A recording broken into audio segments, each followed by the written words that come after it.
Obrigado por poder deixar-nos entrar na tua casa, na tua vida. E neste momento eu quero convidar você a preparar aí na sua casa os elementos da ceia do Senhor. Hoje é um grande dia, aleluia.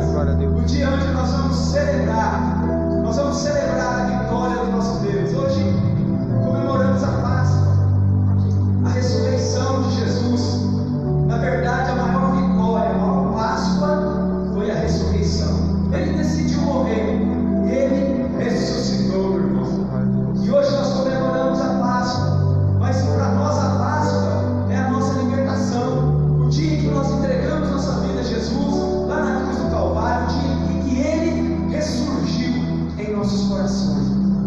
Amém, querido? Então prepare aí os elementos da ceia, o suco de uva, o pão. Nós vamos ministrar nessa noite. Mas antes eu quero só ler com você rapidamente, aqui em Atos 2, no versículo 1, a Bíblia fala assim: ao se cumprir o dia de Pentecostes, o dia em que a igreja nasceu, o dia de Pentecostes, querido, o dia onde se comemorava a festa das colheitas, a igreja nasce naquele dia, Deus fazendo uma grande colheita. A Bíblia fala que eles estavam todos reunidos em um só propósito, um só espírito. Havia perseguições do judeu contra os discípulos de Jesus.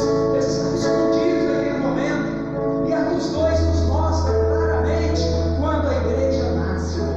E uma coisa que me chama a atenção está lá no verso 46, quando o escritor Lucas, quando ele está relatando aqui no verso 41, ainda do capítulo 2, ele relata como viviam os cristãos da época. E quando chegou aqui no verso 46, me chamou a atenção, queimou meu coração, quando a Bíblia diz assim: olha, e perseveravam unânimes na doutrina dos apóstolos, ou seja, na palavra, no ensinamento, todos os dias no templo, e partindo o pão de casa em casa, e comiam as suas refeições com singeleza de coração, com simplicidade no coração. Eles partiam o pão de casa em casa. Queridos, já notou? Tem alguma relação com o que está acontecendo hoje? Olha que coisa fantástica, irmão. A Bíblia fala que no início da igreja, início de perseguição, início de lutas, início onde o fogo do Espírito era grande, a Bíblia fala que eles partiam o pão de casa em casa, com simplicidade, singeleza de coração, irmão. Querido, hoje no Brasil, em vários lugares do mundo, a igreja comemorando a ceia do Senhor, a vez do mês que nós fazemos, todas as igrejas partiram a ceia de casa em casa. E hoje nós estamos partindo também de casa em casa. Que coisa fantástica. Eu não sei por que Deus permitiu toda essa pandemia, tudo isso que está acontecendo, mas uma coisa eu sei, irmão, eu e você, olha, preste atenção no que eu vou te dizer, nós vamos dar muito mais valor na casa de Deus, na reunião do povo de Deus, estarmos juntos, estarmos em só espírito, irmão. Que coisa fantástica. A igreja vai se levantar muito mais forte depois que tudo isso passar, irmão. Eu creio nisso. A Bíblia fala que a igreja partiu o pão de casa em casa, com singeleza de coração. Eu sei que você está na sua casa hoje, preparando o teu suco de uva, o cálice, o pão, para que nós possamos partir profeticamente hoje, de casa em casa também, né, queridos? Hoje nós estamos de casa em casa, mas não deixamos de partir o pão, de participar do pão e do vinho, do sangue do Cordeiro, que é a nossa força, porque Ele ressuscitou. A nossa Páscoa ressuscitou Jesus. Não é o coelhinho de Páscoa, muito pelo contrário, a Páscoa do Cordeiro não era coelho e nem tinha ovo de chocolate. Tinha o Cordeiro, Jesus, ervas amargas, simbolizando o sofrimento de Israel no Egito, simbolizando a aflição de Israel no Egito. Mas a nossa Páscoa hoje, ela simboliza para nós a alegria da ressurreição do Filho de Deus, aquele que veio à terra, morreu e ressuscitou. De casa em casa hoje, aí na sua casa, prepare os elementos da ceia, nós vamos participar juntos, nós vamos comer juntos essa noite, nós vamos orar, consagrar, em nome de Jesus.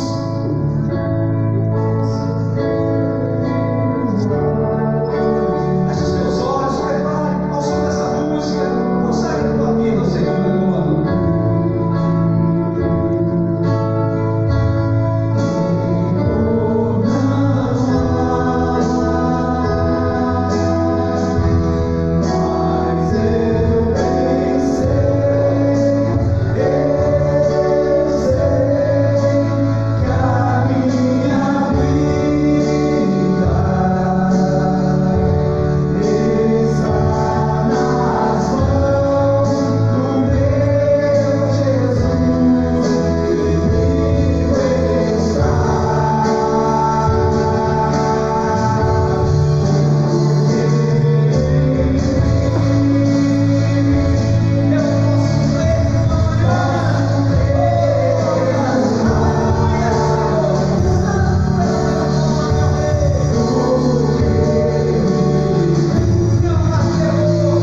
Eu quero abrir as Bíblias hoje no livro de Mateus, capítulo 28.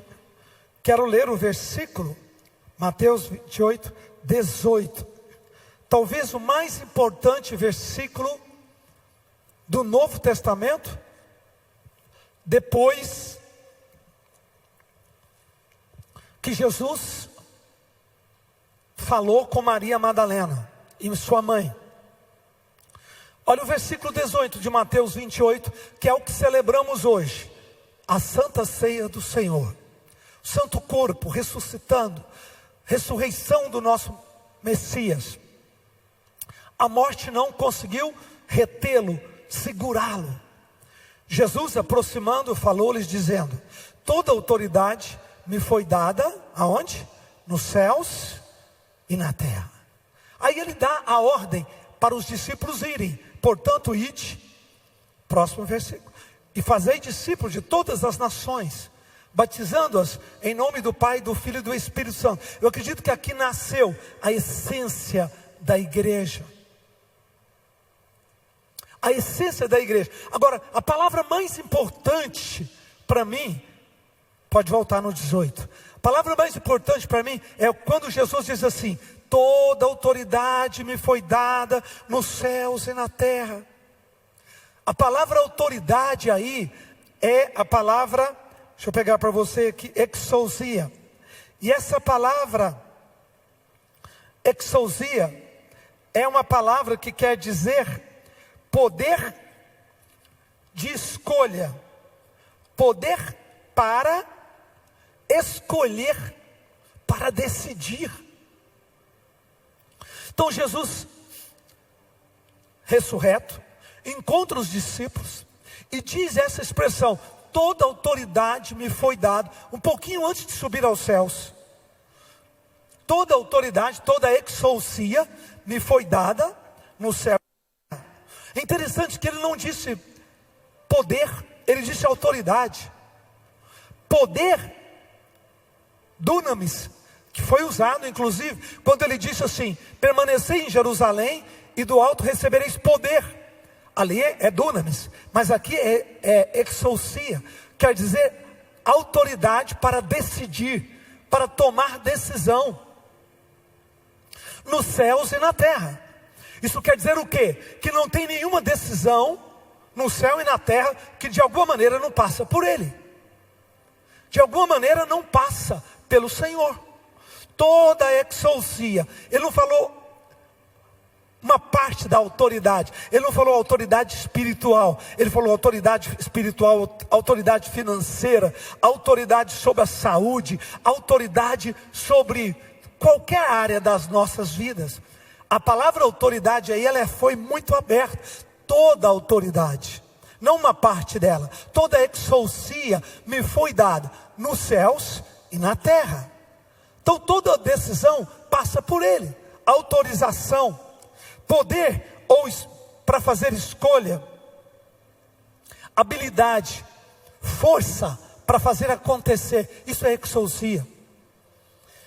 Hoje nós estamos celebrando a ressurreição de Jesus no meio dessa pandemia triste, horrorosa, luta pela sobrevivência, né? Pessoas lutando pela vida, pessoas lutando pela saúde, pessoas lutando pela economia. Mas eu quero dizer uma coisa para você: o barco da humanidade não está ao léu. Tem um rei, tem um Senhor, tem um Jesus que é Senhor nos céus e na terra. Dá para você dar uma salva de palmas a ele? Há um Deus, há um Senhor que ganhou a chave da autoridade, que pegou toda a permissão nos céus e na terra. Certo? Não é só no céu, é na terra. Não é só na terra, também nos céus. Já pensou, gente? Toda decisão tem que passar pela autorização dele. Pela autorização dele. Pelo poder que ele dá de aceitar aquilo, de orientar aquilo, de permitir aquilo. Isso não traz segurança para o seu coração? Para mim traz. Eu descanso e digo: oh, Senhor, obrigado. A vida não é um barco ao léu da maré, de qualquer jeito, não. há um Senhor que governa, há um Senhor que reina. Eu quero mostrar para você Marcos capítulo 9, versículo de 1 a 9. Marcos 9, de 1 a 9. Jesus usa essa autoridade ampla, aberta, quando ele faz uma cura em cima de uma pessoa muito doente. Marcos 9, Moisés aparece com ele e Elias, Moisés e Elias no monte, falando com Jesus, chamado Monte da Transfiguração. Pedro diz: vamos fazer aqui, Senhor, 3 tendas e vamos ficar aqui, uma para Moisés, uma para Elias e outra para nós. Pedro não sabia o que falava, estava aterrorizado. Para frente, veio uma nuvem que os envolveu e uma voz que dizia: este é o meu filho amado, a ele ouvi. Por que Deus falou isso? Porque ele teve autoridade, porque Deus estava respaldando a autoridade que seria colocada em Jesus. Quem falou isso foi os céus, foi uma voz como se fosse um trovão: escuta meu filho, ele sabe o que fala, escuta a sua voz, escuta a sua palavra, escuta a sua direção. Ele recebeu essa autoridade, ele pagou esse preço. Ele pagou esse preço para ter essa autoridade. O pai respalda o filho. O pai respalda o filho. Tem um acontecimento nos evangelhos muito interessante. Jesus faz uma pergunta para eles, dizendo: o filho do homem tem poder para perdoar pecados? E aí eles ficam: mas só Deus pode perdoar pecado, é impossível perdoar pecado. Aí Jesus faz uma pergunta: perdoar pecados é mais fácil ou é mais difícil do que curar um paralítico, por exemplo? E aí eles disseram: não, perdoar pecados ninguém vê. Se alguém fala que vai perdoar pecados, perdoou o pecado, mas ninguém assistiu, ninguém viu. Já o paralítico não, é uma coisa muito mais difícil. Então Jesus cura um homem e o manda levantar. Jesus cura um homem e o manda levantar. Ele levanta, e aí Jesus fala: agora teus pecados estão perdoados. Aí todo mundo caiu: mas não pode falar que o pecado foi perdoado, só Deus pode fazer isso. Jesus disse: espera, vocês não falaram, vocês não disseram que é mais fácil perdoar pecados do que curar? Curar não é mais difícil? Então eu estou curando.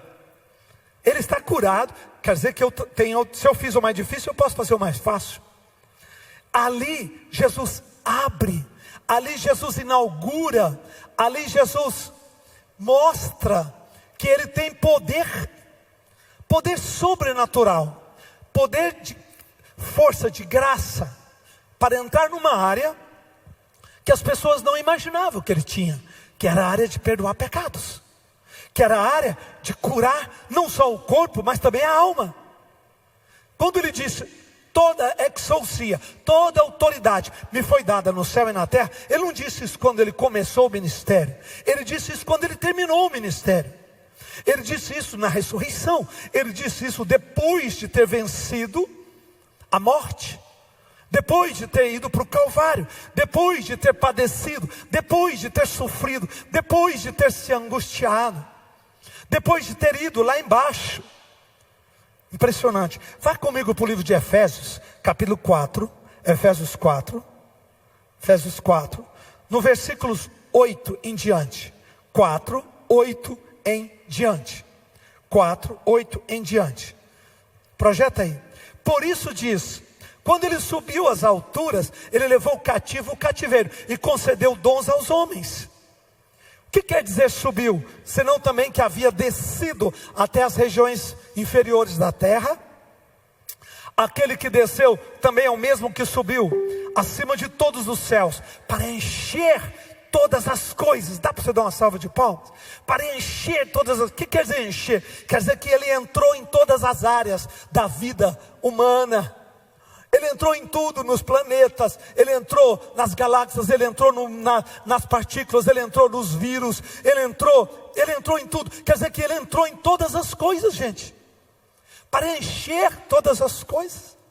Então hoje, domingo maravilhoso, nós vamos declarar que Jesus é o Senhor mais uma vez.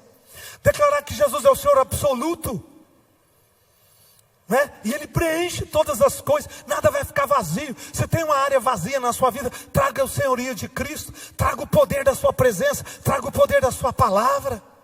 É interessante que diz: aquele que desceu é o mesmo que subiu acima dos céus, para preencher todas as coisas, para tomar o lugar de honra, de glória.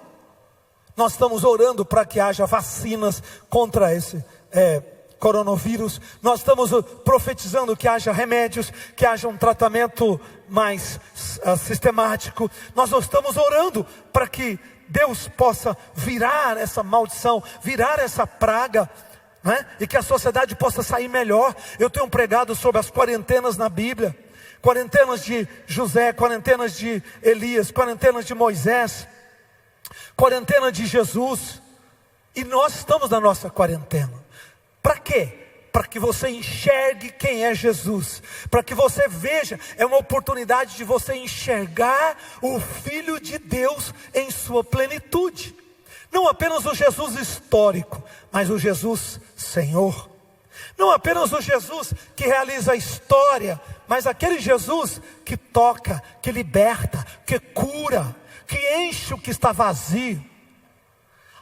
Ele foi aos lugares baixos da terra, inferiores, ressuscitou, voltou, subiu acima dos céus, se assentou acima dos céus e ganhou autoridade para preencher todos os espaços do universo, para encher todas as coisas. Vá comigo ainda para mais um versículo que eu acho muito, muito bonito, um acontecimento que teve no livro de Atos, capítulo 4, Atos 4, versículo 7 a 12, Atos 4, 7 a 12. No livro de Atos, capítulo 4, nós encontramos um acontecimento fantástico e uma pregação. O apóstolo Pedro está pregando. Pondo perante eles, os arguíram: com que poder ou em nome de quem fizestes isto? Ele tinha acabado de curar uma pessoa, ele tinha acabado de demonstrar o poder de Deus, ele tinha acabado de liberar a unção. Volta no versículo 5 para mim, 5. Isso. No dia seguinte reuniram em Jerusalém os anciãos, autoridades, escribas. 6. Sumo sacerdote Anás, Caifás, João, Alexandre, todos os que eram da linhagem do sumo sacerdote. E perante todos eles os arguíram. Quem? Pedro, porque Pedro tinha curado o coxo. Todo mundo conhecia a vida do homem que estava preso lá, não é? Sem as pernas. Todo mundo viu o poder de Deus atuando na vida daquele homem. E aí cai no versículo 8, né? Então Pedro, cheio do Espírito Santo, lhes disse: autoridades do povo e anciãos, visto que hoje somos interrogados a propósito do benefício feito a um homem enfermo e do modo que porque foi curado, tomai conhecimento vós e todo o povo de Israel, de que em nome de Jesus Cristo Nazareno, a quem vós crucificastes, a quem Deus o ressuscitou dentre os mortos, sim, em seu nome é que ele está curado perante vós. Dá uma salva de palmas bem forte. Na sua vida, na sua intimidade e na sua casa. Maravilhoso, né? Pedro diz: olha, o que vocês estão admirados? O que vocês estão chocados? O coxo, todo mundo conhecia ele, estava doente. De repente Pedro levanta-o em nome de Jesus, e Pedro prega e explica o que aconteceu. E Pedro diz: olha, vocês não estão entendendo nada, porque vocês não conhecem esse Jesus. Vocês não conhecem essa dimensão, além da dimensão do homem, do varão Jesus, Galileu.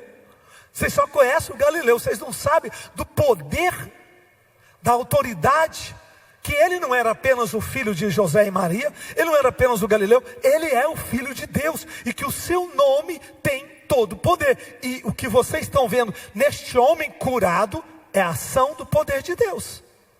é a prática do poder de Deus na vida dele. E do jeito que vocês viram na vida dele, vai acontecer na sua vida, vai acontecer na sua família, vai acontecer na sua necessidade, se for financeira, se for trabalho, se for saúde, qualquer que seja a área. Deus é poderoso para liberar a autoridade do nome de Jesus. Ele recebeu essa chave, ele recebeu esse poder quando ele ressuscitou. Quando ele ressuscitou, ele recebeu esta autoridade e esta autorização. Toda a autoridade, exousia, toda a autorização me foi dada. Em outras palavras, sou eu que decido, eu que tomo decisões. E ele tomou uma decisão sobre aquele homem que estava enfermo. Ele tomou uma decisão sobre aquela pessoa que estava ali sentada, na porta do templo há muitos anos. Aliás, aquele homem viu Jesus entrar e sair do templo e nunca foi curado. Interessante, Deus cura umas pessoas nos momentos e outros em outros, Aquele homem viu Jesus pregar, aquele homem conhecia Jesus, aquele homem conviveu com Jesus, mas não foi curado por Jesus, foi curado pelo apóstolo Pedro. Explica isso. Porque Deus tem a hora das coisas, Deus tem um propósito das coisas. Quando Pedro andou lá um dia, que ele sentiu o poder de Deus e sentiu a direção de Deus, ele foi lá e ministrou aquele homem se tornou restaurado e se levantou. Talvez você não tenha sido curado em campanhas, talvez você não tenha sido abençoado em grandes outros momentos, mas a sua hora está chegando. Deus tem um momento marcado para o seu milagre. Deus tem um momento marcado para o toque do Espírito na sua vida. E Pedro explica para eles, dizendo, volta para mim, volta 2 versículos atrás. Pedro disse assim, 10, tomai conhecimento vós todos e todo o povo de Israel, que em nome de Jesus Cristo o Nazareno, a quem vós o crucificaste e a quem Deus ressuscitou dentre os mortos, sim, é este nome que fostes curado. Olha o poder do nome. O nome de Jesus é uma chave que abre portas, que abre os céus, que libera a ação do poder. Tanto que Jesus disse, em meu nome expulsareis demônios, em meu nome orareis com os enfermos e eles serão curados. Em meu nome, ele sempre usa o nome vai na frente, o nome vai abrindo, o nome vai levando. Por quê? Porque o nome abre a autoridade, o nome abre o espaço. Ou seja, eu tenho toda a autoridade, exousia, e quando vocês usarem meu nome, vocês estão como meus embaixadores, vocês estão como meus representantes, vocês estão como pessoas que me representam. E Pedro tentou explicar isso para eles, poder do nome de Jesus. Mais um versículo ainda que eu quero dar para vocês. Eu quero que vocês possam ir comigo para o livro de 2 Coríntios capítulo 2, 2 Coríntios 2, versículo 14, 2 Coríntios 2, versículo 14. Estou cheio de versículo hoje, mas é importante, estudar a palavra, estudar o que Cristo fez. Por que nós celebramos hoje o domingo da ressurreição? O que quer dizer isso na prática? 1 Coríntios 2, Paulo explica uma coisa poderosíssima, que tem a ver com a consequência deste fato, de que Jesus teve toda a autoridade nos céus e na terra. Porque se ele tem toda a autoridade no céu e na terra, isso tem consequências. Tem consequências em nossas vidas. Tem consequência na vida humana. Tem consequência nos relacionamentos humanos. E aí Paulo diz assim, graças porém a Deus, que em Cristo Jesus sempre nos conduz em triunfo. Eu não gostei dessa tradução. E por meio de nós manifesta sua fragrância em todo lugar, manifesta em todo lugar na fragrância do seu conhecimento. A minha tradução não diz exatamente isso não. A minha tradução diz assim, graças a Deus por Cristo Jesus, que nós temos certeza da vitória. Triunfar em Cristo, na tradução hoje, temos a certeza da vitória. Graças a Deus que em Cristo temos a certeza da vitória. Como é que você pode falar isso, Paulo? Como é que você pode falar isso? Que nós temos certeza da vitória. Mas olha que ele colocou aí Cristo. Por quê? Porque ele sabia que toda autoridade foi dada ao nosso Senhor. Ele sabia que Jesus tem essa exousia. Melhorou esse aqui, ó. Tem uma tradução aqui, isso, nos conduz vitoriosamente em Cristo. Mas a minha tradução é melhor ainda. Em todas as coisas nós temos vitória. Todas as batalhas nossas, nós temos vitória. Como é que você pode assegurar isso? Como é que você pode ensinar isso para as pessoas? Pois é, porque nós temos uma promessa. Nós entendemos que Jesus Cristo, nós entendemos que em Jesus Cristo, nós somos vencedores de todas as nossas batalhas. Por que eu posso falar isso? Eu posso falar isso por causa que ele falou toda autoridade, toda autorização me foi dada. Ele diz, no céu e na terra. Isso quer dizer o quê? Quer dizer que nós vencemos. Quer dizer que nós temos garantia da vitória. Qual é a sua guerra hoje? Qual é a sua batalha hoje? Em Cristo você vai vencer. Fora de Cristo tem possibilidades, boas ou não boas, ou ruins. Mas em Cristo a vitória é certa. Se você está nele guerreando a sua guerra, preste atenção, hoje é o testemunho da história. Domingo da ressurreição, nós estamos celebrando exatamente isso, que Jesus ressuscitou, que Jesus ganhou poder e autoridade. Pode tirar o versículo? Ganhou poder e autoridade em todas as áreas. Em todas as áreas. Quer dizer que eu e você temos hoje a segurança e a certeza de que em todas as batalhas nós vamos vencer. Nós vamos vencer. Paulo disse isso, né? Graças a Deus, porque em Cristo Jesus nós temos certeza das nossas que nos conduzem em triunfo. Uma tradução assim, né, meio essa outra tradução é muito melhor, que em Cristo Jesus nós vencemos nossas guerras. Você está com guerra financeira, você está com batalha, né, na saúde, né? Nós estamos com uma batalha nessa sociedade, nós estamos com uma batalha contra essa pandemia, pois é certa a vitória em Cristo Jesus. Se nós travarmos espiritualmente, e hoje nós fizemos 3 dias de jejum essa semana, o presidente, né, nosso convidou-nos para o jejum no domingo passado, todo mundo entrou nesse jejum. Nós estamos em Cristo decidindo essa batalha. Nós estamos em Cristo decidindo essa guerra.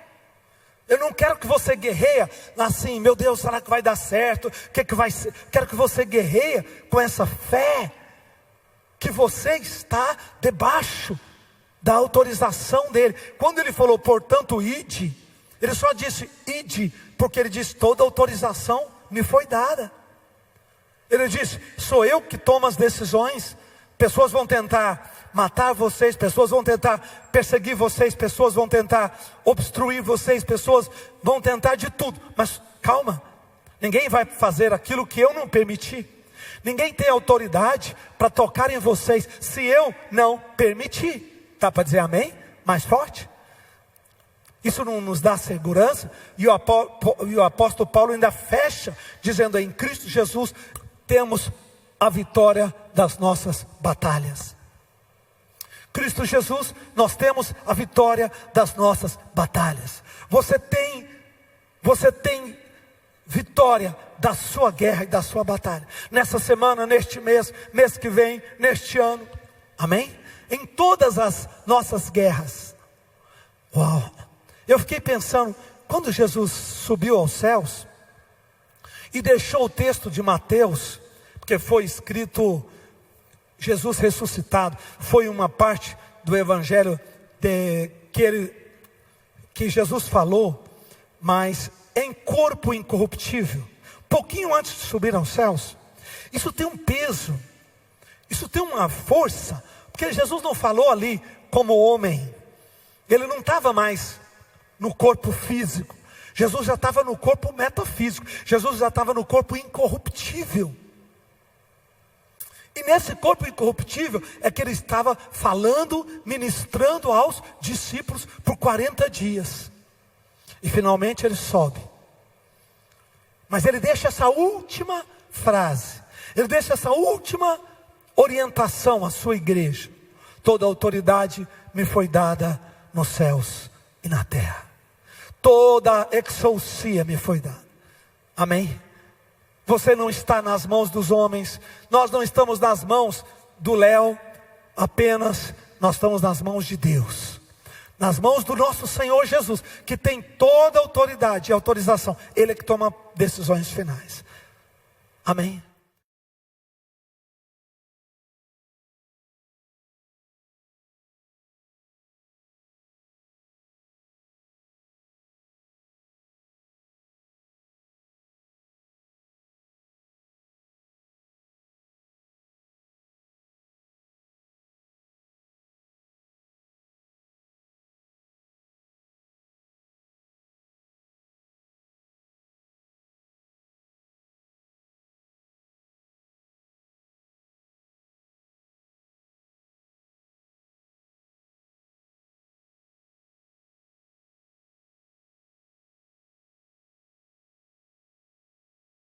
Isso, palavra fantástica, onde ele nos mostrou toda a autoridade do nosso reino, né?